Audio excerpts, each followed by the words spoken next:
Hey YouTube, so today I'm going to talk a bit about the female archer trope. And basically, for those of you who don't know, it's the idea that uh, archery is basically a more feminine style of combat. And in a way I actually agree with this statement, but not for the reason that most people think. So it's a lot less common now than it used to be in video games, because of course now you can generally choose the sex of your character. But when you can't, if you've got one archer and one sword fighter, if you've got a male character and a female character, inevitably the female character will be the archer and the man will be using the sword. So this trope is quite often criticised within the HEMA community because it gives the impression that using a bow doesn't require very much physical strength, whereas using a sword does. And for anyone who knows anything about war bows, this is complete and utter bullshit. But I don't think this trope comes entirely from video games and films. I think a lot of the time actually comes from people's experiences of actually using bows. And of course, when you're on an archery range, if you've been to an archery range, yeah, you might be something a bit more fancy than this, but the draw weight will probably be about the same, if not less. And this is a 30 to 40 pound bow. I'm not quite sure. It's somewhere in that range.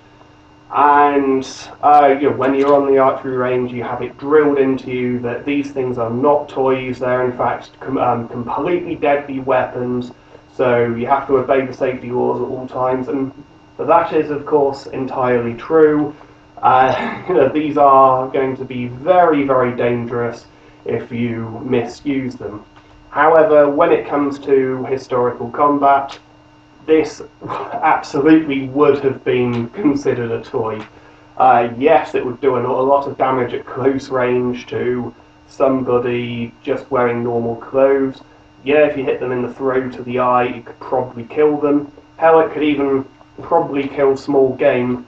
But to somebody wearing chainmail like this, or a thick helmet and thick helmets and gauntlets and all of that good stuff, yeah, it would do absolutely fuck all. So here I am just firing at a very simple cloth gambeson. So to demonstrate this, here I am firing at a cloth gambeson, and this is full draw from about 10 yards.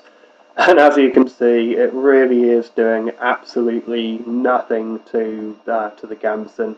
And yeah, this isn't using proper armor-piercing arrows, but even so, even if I did have the proper arrows, it probably wouldn't do very much damage. And if I had chain and plate on top of this, it really would do absolutely nothing.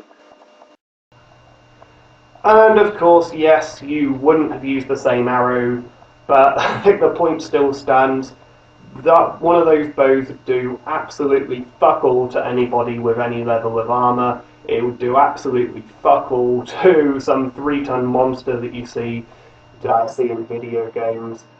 Real war bows were, you're looking at 4, 5, even 6 times as powerful as one of those, and to use a proper war bow like that, capable of damaging somebody in thick plate armor and massive beasts and that kind of thing that you've seen in video games, yeah, that does require an enormous amount of strength.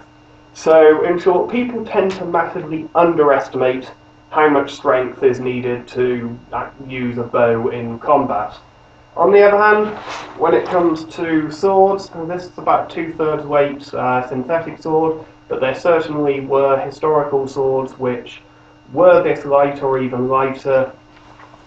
It doesn't require very much strength to use. I've seen 100-pound women use steel swords without too much trouble.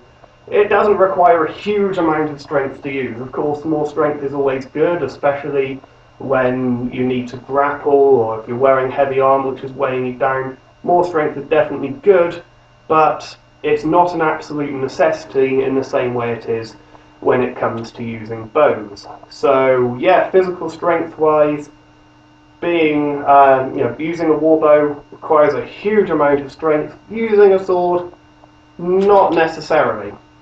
So, why do I think that it is a more feminine style of combat? Why do I think that the trope does stand some validity? And it simply comes down to human psychology.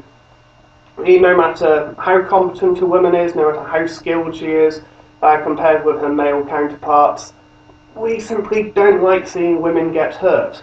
No matter how much you believe in gender equality and all of that, we just really don't like seeing women get hurt. If you sent the woman down with a woman down to deal with some intruders, people would think you're a fucking arsehole. Even if she was Ronda Rousey, or we just don't like seeing women get hurt. So when it comes to even in a fantasy world, it seems to make far more sense to have a man coming in close with the weapons, putting himself at serious risk of injury or death, while the woman is holding back and using a bow. So that's why I think the trope really exists.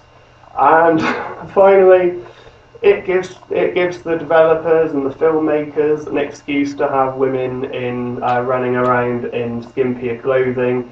It makes far more sense for the archer who's out and who's back out of range of danger. It makes far more sense for them to be having the lighter clothing and be agile and be able to move out the way than it does for the warrior to be exposing bare skin against people wielding knives and axes.